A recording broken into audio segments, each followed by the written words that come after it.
일반적으로 사람들은 다른 사람들 사귀거나 관계를 가질 때에 어떤 선입견 같은 것이 있습니다. 저 사람이 돈이 아주 많은 사람이라 한다면 대면하는 자세가 달라집니다.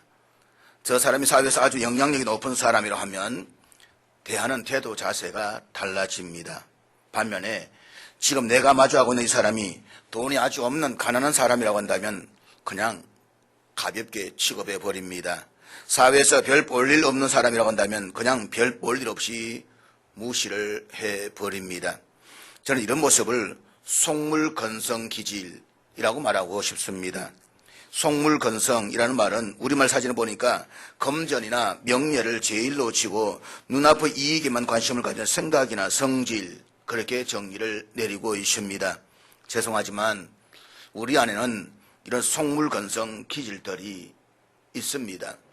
그런데 이런 속물건성 기질이 신앙생활에서도 그대로 나타나고 있다라고 하는 것입니다. 그래서 새로운 교인이 등록을 했을 때에 돈이 아주 많거나 사회적으로 영향력이 높은 사람이라 한다면 서로 안면을 익히려고 합니다. 그렇지만 참으로 가난하고 어렵고 약한 사람이라 한다면 외면하거나 무시하려고 하는 경향들이 있습니다.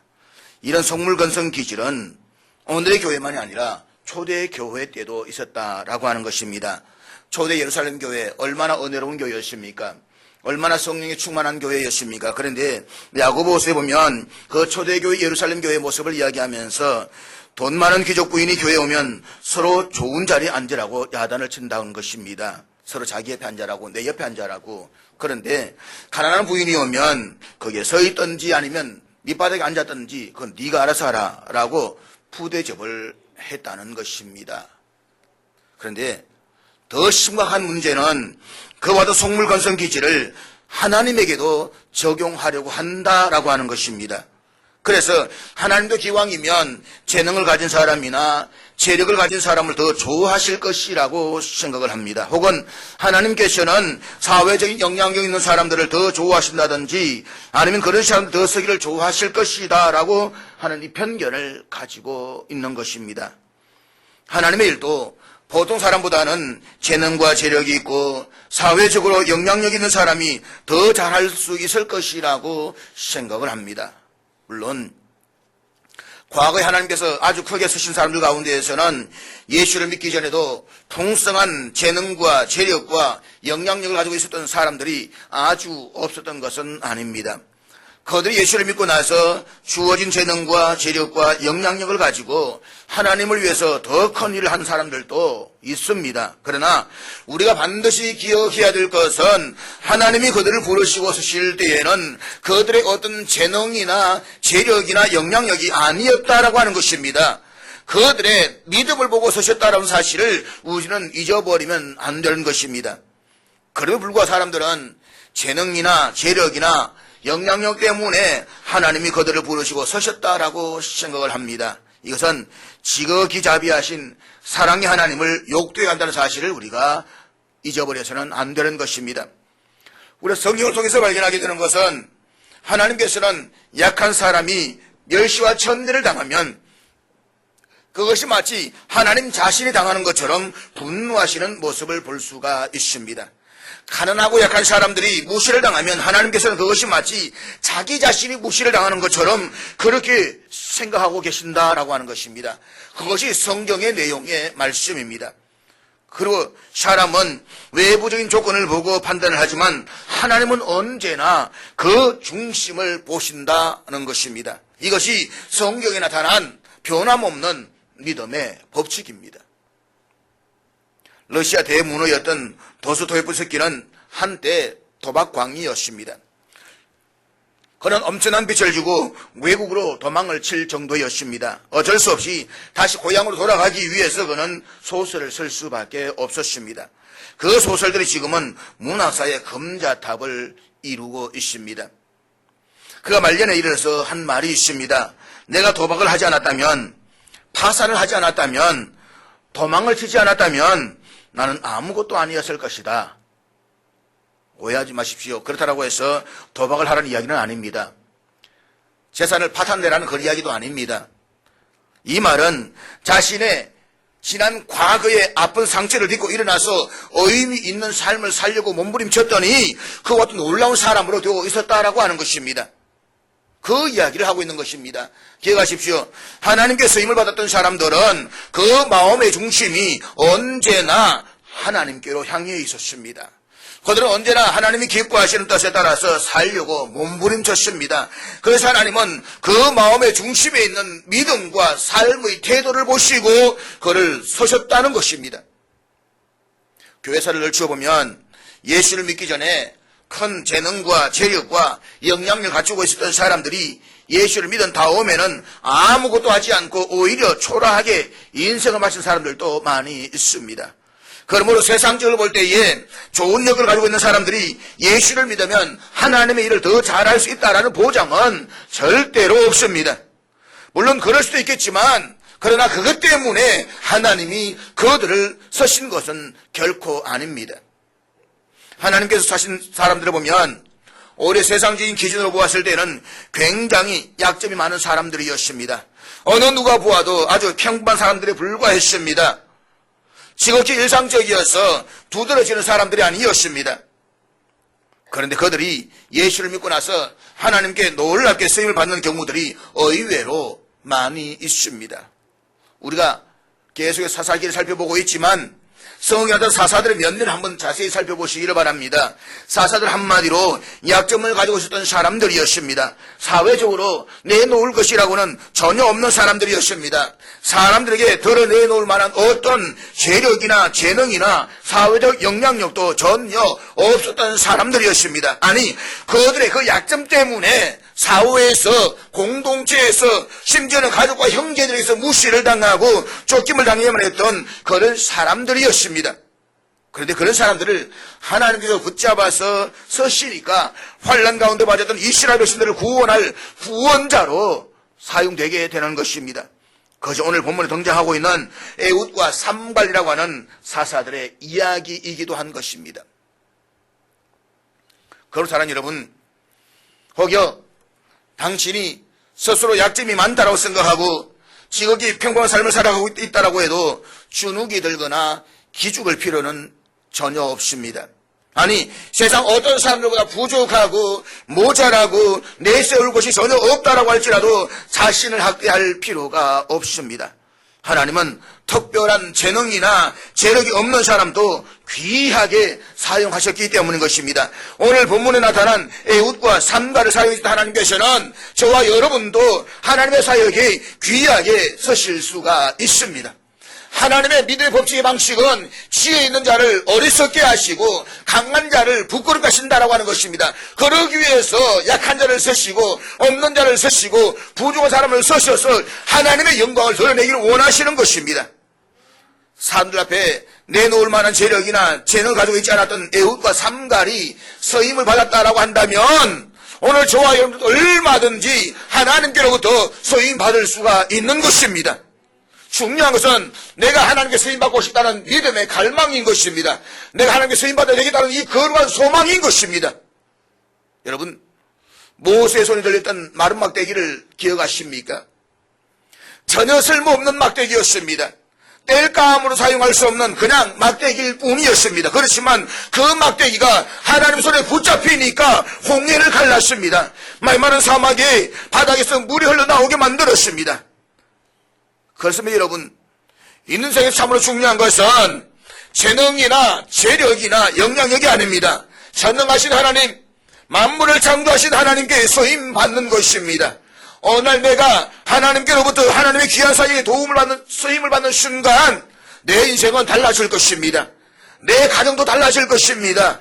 그리고 우리는 하나님께 쓰임받기를 정말 사모하셔야만 합니다. 그러나 기억하십시오. 하나님은 모든 사람이 구원에 이르기를 원하시지만 모든 사람을 쓰시지는 않습니다.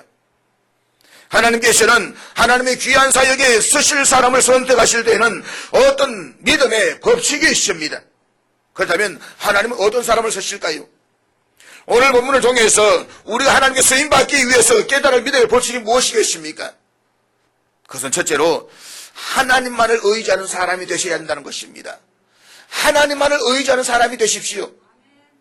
이스라엘 백성들은 온열 밑에서 40년 동안 태평의 세월을 보냈습니다. 그런데 그 후에 그들은 또다시 하나님을 잊어버렸습니다. 저들은 아예 하나님을 무시했습니다. 그리고 하나님 앞에서 드러내놓고 악을 행했습니다. 하나님은 이스라엘 자손들의 그와 같은 악한 모습을 보시고 이번에는 모압 족속을 들어서 이스라엘 백성들을 치게 하셨습니다. 그래서 이스라엘 백성들은 모압 왕 에글론에게 18년 동안 압제를 당해야만 했습니다. 그런데 오늘 보면 15절 말씀 보면 이스라엘 자손들이 힘들고 고통 가운데 있을 때에 반복되는 모습이 나타납니다. 아마 이 말씀은 사사기 전체를 통해서 계속해서 사이클처럼 반복되는 말씀이라고 볼 수가 있는 것입니다. 이스라엘 자손이 여호와께 부르짖음에 고통당했더니 그들이 하나님께 부르짖었다. 이때 비로소 이스라엘 자손들이 여호와께 부르짖었다라고 말씀을 하고 있습니다. 평안할 때는 하나님을 잊어버리더니 혼란 중에 처해서는 하나님을 찾습니다. 잘 나갈 때는 하나님을 무시하더니 힘들고 어려움에 처하니까 하나님께 도와달라고 울부짖기 시작합니다. 사랑하는 여러분, 혹여 당신도 이런 신앙생활을 하고 있지는 않습니까? 우리들 주위에 보면 참으로 염치 없는 그리스도인들이 꽤 많이 있습니다. 잘 나갈 때는 하나님을 외면하고 무시하다가 힘들고 곤란 중에 처하니까 하나님께 도와달라고 매달립니다. 나는 하나님께 전혀 드림도 없고 헌신도 없으면서 하나님의 자신을 도와주지 않는다라고 불평합니다. 잘 될 때에는 자신의 공로라고 교만에 빠져 자기 마음대로 살다가 안 될 때에는 하나님께 원망하는 것입니다. 그래서 저는 하나님의 사람이 아니시다는 사실이 얼마나 감사한지 모릅니다. 때때로 저 자신을 돌아보다가도 하나님의 사람 아니길 정말 다행이시지. 하나님의 사람이었다라고 한다면 오주철 네가 승한 몸이 있겠느냐. 그런 생각할 때가 한두 번이 아닙니다. 그렇습니다. 하나님은 사람이 아니십니다. 그렇기 때문에 사람과 같이 똑같이 그렇게 행동하지 않습니다. 우리의 감정과 판단에 의존 한다고 한다면 잘 나갈 때 나를 무시하고 외면하는 사람들이 힘들고 고난 중에 빠져서 찾아온다면 속으로 쾌재를 부리면서 아예 면박을 주고 말 것입니다. 왜 찾아왔느냐고. 무엇 때문에 왔느냐고. 그러나 하나님은 범죄했을지라도 돌아오는 자를 기뻐하십니다. 한데 하나님은 무시하고 악한 길로 갔을지라도 돌아와서 진심으로 회개하며 부르짖는 자의 기도를 들어주십니다. 그리고 모든 죄와 허물을 다 잊어버리시고 하나님의 백성이 되게 하십니다. 기억하십시오. 우리가 전심으로 하나님을 의지하면 하나님은 우리 하나님이 되어주십니다. 내 하나님이 되어주십니다. 이 사실을 오늘 본문이 우리들에게 가르쳐주고 있습니다. 본문 15절 말씀 우리 한번 같이 읽도록 하겠습니다. 15절 말씀 다 같이 읽습니다. 시작. 하나님께서는 이스라엘의 고통을 보셨습니다. 그리고 고통 가운데서 여호와를 의지하며 부르짖는 이스라엘 자손들의 기도를 들으셨습니다. 그리고 그들을 위해서 한 구원자를 세우셨습니다. 그가 바로 에훗입니다. 그런데 에훗에게는 아주 인상적인 사실이 있습니다. 15절 보면 그는 곧 베냐민 사람 게라의 아들 왼손잡이 에훗이라고 소개하고 있습니다. 여기서 중요한 단어는 왼손잡이라고 하는 이 단어입니다. 그럼 우리 여기서 이런 질문을 던질 수가 있습니다. 왼손잡이가 무슨 문제냐? 오늘 여기도 우리 왼손잡이가 있지 않습니까? 왼손잡이 뭘 문제냐고. 솔직히 우리 가운데 보면 왼손잡이가 훨씬 더 많이 있습니다. 왼손잡이가 사회적으로 문제될 것은 전혀 없습니다. 그러나 여기에서 에훗이 왼손잡이였다라고 하는 말은 그 오른손보다 상대적으로 왼손을 더 잘 사용한다 그런 의미가 아닙니다. 원문을 연구해보면 여기서 왼손잡이라는 말은 오른손을 거의 못 쓰는 사람을 말하는 것입니다. 오른손을 거의 못 쓴다는 사람, 장애인이 아닙니까? 에훗이 오른손을 거의 사용하지 못한다라고 하는 것은 그에게 크나큰 약점이 아닐 수가 없는 것입니다. 그런데 하나님께서는 이런 사람을 쓰셨다라고 하는 것입니다. 에훗은 또한 베냐민 집파 출신입니다. 베냐민이라는 말은 창세기 보게 되면 오른손의 아들이라는 뜻을 가지고 있습니다. 히브리어로 베는 아들이고 야민은 오른손입니다. 그래서 베냐민은 오른손의 아들이라는 뜻을 가지고 있습니다. 오른손은 언제나 능력을 상징합니다. 그래서 베냐민 지파에는 오른손을 잘 쓰는 아주 날렵한 무사들이 많았다라고 이야기를 합니다. 그런데 이 유명한 무사 족속 베냐민 지파에서 하나님의 쓰시던 사람들은 공교롭게도 오른손을 전혀 사용하지 못하는 왼손잡이였다라고 하는 것입니다. 이 말은 세상적인 결함과 약점에도 불구하고 하나님을 의지하는 자는 하나님께로부터 쓰임받을 수 있다는 사실을 오늘 우리에게 가르쳐주고 있는 것입니다. 사랑하는 여러분, 우리들에게 남들에게는 없는 다른 장점이 있다는 것은 분명히 좋은 것입니다.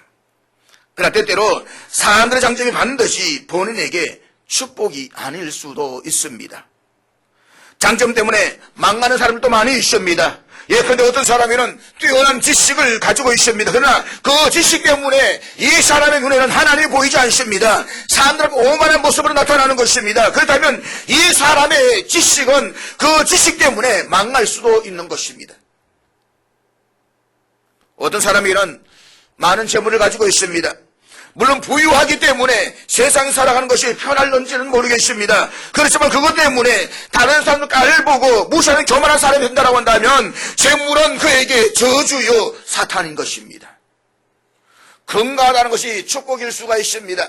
건강한 여러분 제 심장에서는 건강이 얼마나 귀한지 모릅니다.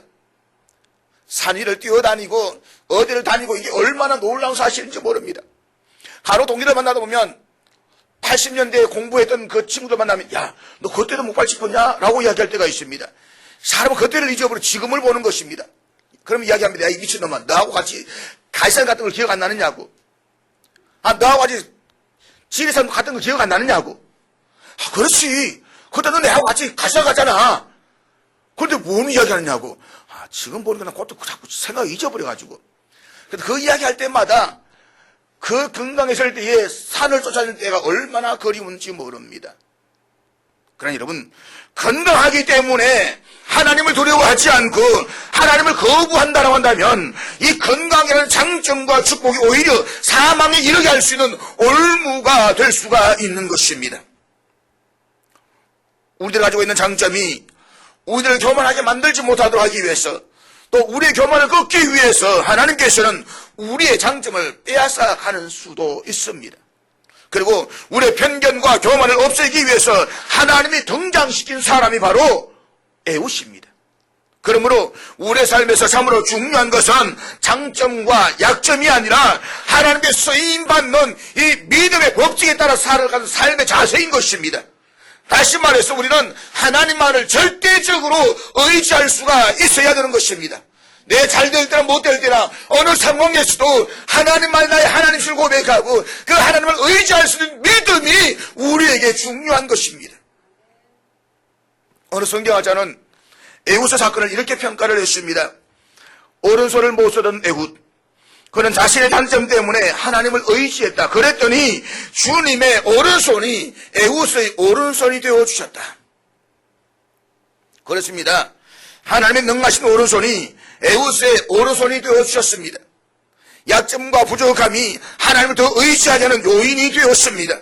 주님께 자신을 전적으로 의탁할 때에 주의 오른손이 에훗과 함께 하셨습니다. 시편에 보면 오른손이라는 단어가 참 많이 나옵니다. 하나님이 우리를 도와주실 때에 그냥 도와준다고 말하지 않고 주의 오른손으로 나를 구원하셨다라는 표현을 사용하고 있습니다. 예를 들어서 74편 시편 11절에서 보면 시편 기자 하나님 앞에 이렇게 기도하고 있습니다. 우리 다 같이 읽도록 하겠습니다. 같이 읽습니다. 주께서 어찌하여 주의 손 곧 주의 오른손을 거두시나이까. 하나님의 능력이 떠나가는 모습을 가리켜서 주께서 오른손을 거두신다라고 표현하고 있습니다. 계속 시편 77편 10절과 11절에서는 이렇게 말씀을 하고 있습니다. 우리 같이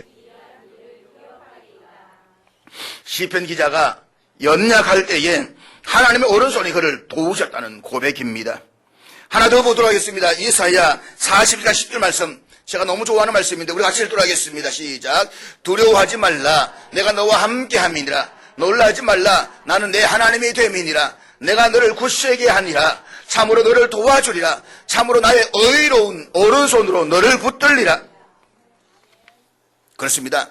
하나님은 의로운 손으로, 의로운 오른손으로 저와 여러분을 붙드시고 도와주십니다. 그러므로 당신의 약점을 가지고 있다는 사실 때문에 절망할 필요가 없습니다. 약점이 오히려 당신을 하나님으로 인도해 주실 더욱더 좋은 고백이 될 수가 있는 것입니다. 오히려 내게는 약점이 더 주님을 의지하게 만드는 것입니다. 그러면 결국 하나님이 당신과 함께 하사 당신을 도와주십니다. 하나님의 오른손이 당신을 붙들어서 주님의 사람을 쓰신다고 한다면 지금 내게 있는 이 약점은 오히려 자랑이 될 수가 있는 것입니다. 사도 바울을 보십시오. 전해지는 이야기로는 바울은 네브리코에다가 키가 작았다라고 합니다. 아주 키 작은 데에다가 코가 아주 뾰족한 모습을 한번 상상해 보십시오. 그런가 하면 성경에 기록된 바와 같이 그에게는 육체에 가시가 있었습니다. 육체의 가시에 대해서 어떤 사람들은 바울에게 안질이 있었을 것이다 라고 이야기를 합니다. 아마 대만색 도상에서 신을 만났을 때에 강렬한 빛을 받아서 그때 눈이 다쳐서 안질이 생겼을 것이라고 말합니다. 실제로 바울은 글을 제대로 쓰지를 못했습니다. 그래서 대필자를 두고 글을 쓰게 만들었습니다. 그런가 하면 바울 자신이 질병이 너무 수치러워서 말로 못하는데 그래서 바울에게는 간질이 있었을 것이다 라고도 추정을 합니다. 생각해 보십시오. 간질, 어느 날 설교하다 갑자기 넘어져서 거품 물면서 떨고 있습니다. 이 모습 부끄러워서 말을 못하겠다는 것입니다.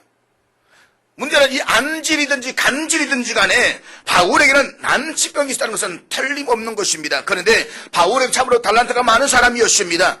그는 뛰어난 지성을 갖춘 사람이었습니다.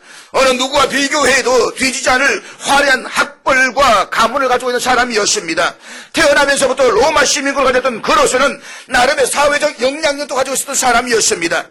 여기에 건강까지 있었다고 한다면 아마 바울은 무서울 것이 전혀 없는 사람이었을 것입니다.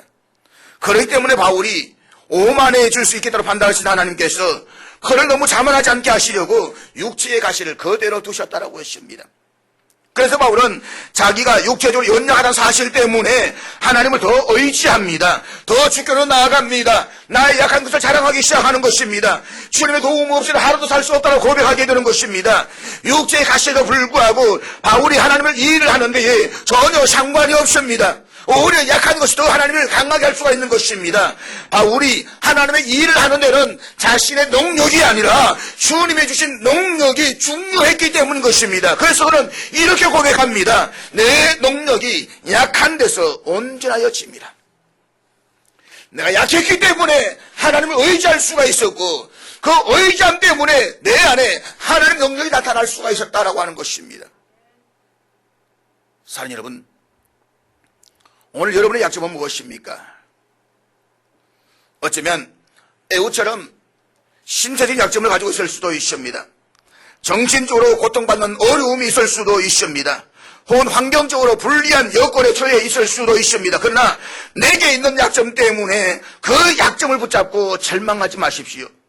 내게 있는 열악한 환경으로 인해서 시리에 빠지지는 마십시오.